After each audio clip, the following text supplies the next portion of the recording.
Nah, paket ketiga dari kebijaksanaan yang menerjemahkan prinsip yin yang ini, paket ketiga yang pertama mungkin teman-teman pernah dengar ya. Kalau ini tidak saya jelaskan panjang lebar. Semakin aku banyak ilmu, semakin aku tidak tahu apa-apa. Nah, ini teorinya antara lain dari Socrates. Jadi semakin orang ilmunya banyak, dia akan semakin tidak tahu apa-apa. Kita sering menganalogikannya dengan padi. Padi itu semakin tua kan semakin berat, dia semakin menunduk. Jangan lupa, ini prinsip ini kan yin yang. Jadi semakin orang tahu, itu yang. Semakin dia tidak tahu, yin. Tahu dan tidak tahu ini bertentangan kan. Tapi ternyata juga satu paket. Orang pinter itu, kalau dia sadar tentang ilmunya, pasti dia menunduk. Bukan kok terus direkayasa biar menunduk atau dipaksa dirinya biar menunduk. Karena belajar orang harus tawaduk terus memaksa dirinya tawaduk. Enggak. Jadi orang pinter yang sadar dengan ilmunya itu otomatis dia akan menunduk, dia akan sadar bahwa sangat banyak hal yang dia tidak tahu dibandingkan yang dia tahu. Mungkin teman-teman yang rajin baca, yang rajin ikut kajian, yang rajin ikut diskusi-diskusi, seminar itu, semakin banyak ikut seminar, diskusi, kajian, ngaji, baca buku, itu kan semakin teman-teman sadar bahwa ternyata sangat banyak hal yang selama ini saya tidak tahu. Ternyata saya harus masih tahu ini dulu, tahu itu dulu, yang selama ini saya tidak tahu apa-apa, dan masih lebih sangat banyak yang saya tidak tahu. Maka otomatis dia akan menunduk. Jadi bukan proses yang dipaksa orang tawaduk menunduk itu, tapi otomatis. Ini menjalankan prinsip yin yang tadi. Semakin orang banyak ilmu, semakin dia tidak tahu apa-apa. Baik, kemudian ini juga prinsip yin yang. Penemuan kebenaran kadang menjadi awal tragedi kemanusiaan. Ini juga unik prinsip ini. Kita ini kan sering mencari kebenaran. Begitu kebenaran ketemu, itu kan harusnya jadi modal untuk membuat hidup ini lebih baik. Hidup ini lebih berkualitas. Tapi seringkali cara kita mengelola kebenaran yang kita temukan itu tidak pas, sehingga kebenaran gandeng dengan kekhilafan kemanusiaan, gandeng dengan tragedi kemanusiaan. Ini seperti yin dan yang. Semakin manusia pinter di akal, seringkali semakin merosot di budi kemanusiaan. Jadi orang menemukan cara membuat senjata pemusnah massal misalnya, itu kan penemuan-penemuan kebenaran. Tapi di balik itu ternyata dia jadi sumber tragedi kemanusiaan. Orang menemukan kebenaran yang baru misalnya, oh ternyata yang dimaksud oleh agama itu ini toh, berarti yang benar ini, berarti yang selama ini salah. Wah, terus diangkatlah ke publik, melawan yang mainstream. Kebenaran ini kaku, kebenaran yang sana kaku. Terus lahir tragedi-tragedi kemanusiaan, saling bunuh, saling merusak, saling menjatuhkan. Harusnya kebenaran itu jadi berkah dalam hidup, tapi karena manusianya tidak pintar mengelola, yang muncul justru kebalikannya, tragedi-tragedi kemanusiaan.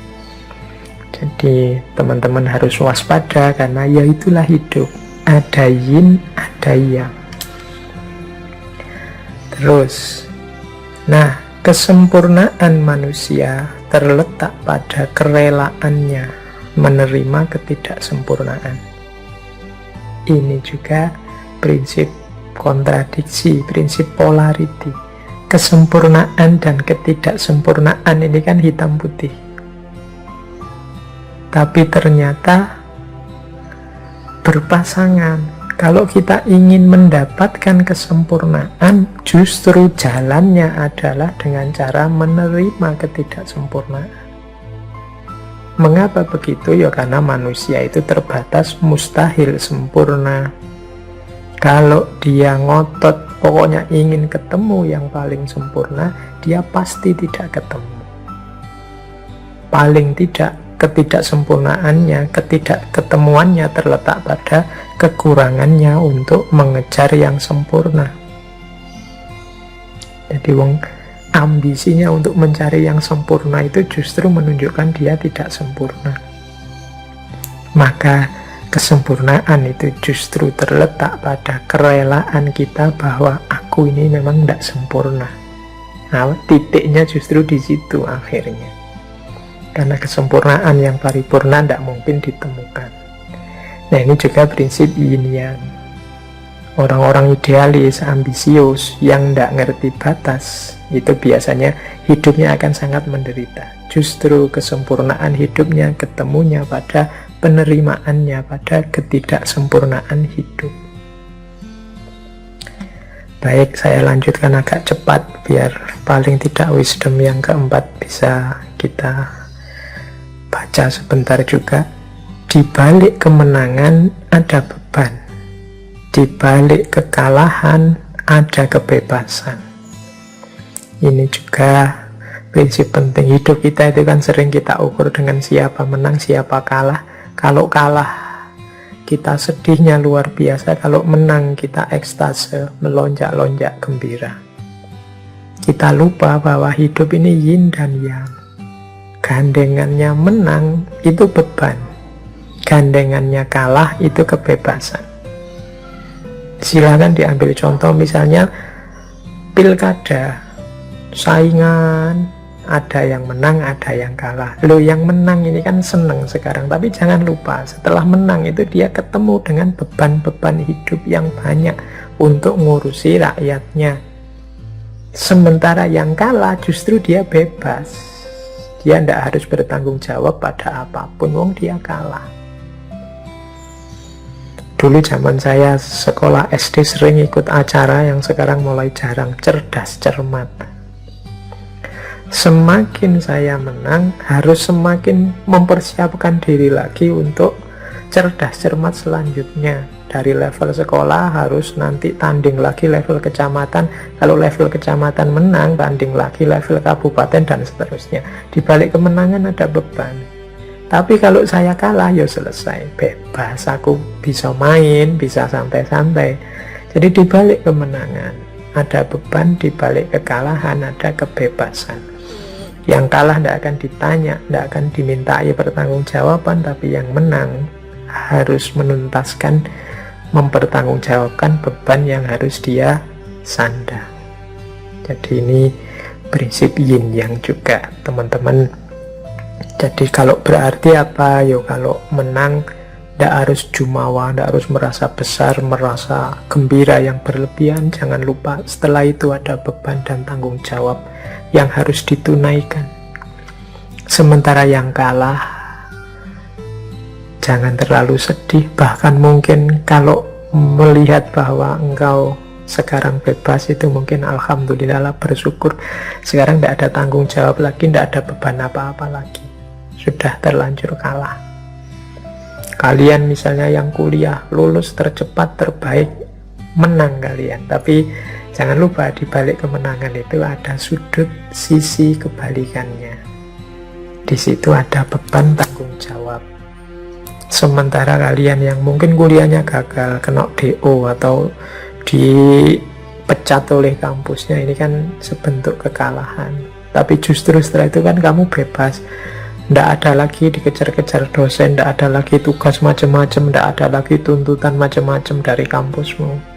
Di balik kekalahan ada kebebasan, yang menang ada beban, dia harus melakukan ini, melakukan itu. Khawatir nanti kalau orang itu kan lulusan terbaik kok kayak gitu, kamu dulu IP paling tinggi, sekarang kerjaannya cuma itu, dan lain sebagainya. Nah, itulah hidup. Maka luweslah, terbukalah. Tidak usah terlalu kaget dengan dinamika-dinamika hidup yang macam-macam tadi. Ternyata di balik yang menang ada beban, di balik kekalahan ada kebebasan. Nah, kita lanjutkan lagi. Sekarang kelompok wisdom yang keempat. Ini saya tidak sangat detail menjelaskan filosofi yin yang ini secara historis. Saya tarik saja langsung ke arah kebijaksanaan, prinsip-prinsip hidup, wisdom. Bagi teman-teman yang ingin membaca lebih detail bagaimana manifestasi yin yang dalam ranah pengobatan atau ranah tenaga dalam atau tata hidup, cara makan, menu dan macam-macam itu ya monggo dijelajah di banyak referensi. Saya mengambil bagian-bagian yang sekiranya lebih universal sifatnya dari prinsip yin yang ini. Baik, kita lanjutkan kelompok wisdom selanjutnya. Kebahagiaan itu lahir saat kita tidak lagi menginginkan kebahagiaan. Ini unik ya, seperti kesempurnaan tadi. Kesempurnaan itu muncul saat kita menerima ketidaksempurnaan. Bahagia juga begitu. Begitu kita tidak mengejar-ngejar kebahagiaan, saat itu juga kita bahagia. Berarti apa? Kita tidak mengejar lagi. Kita menikmati saja apa yang kita nikmati, apa yang kita punya sekarang.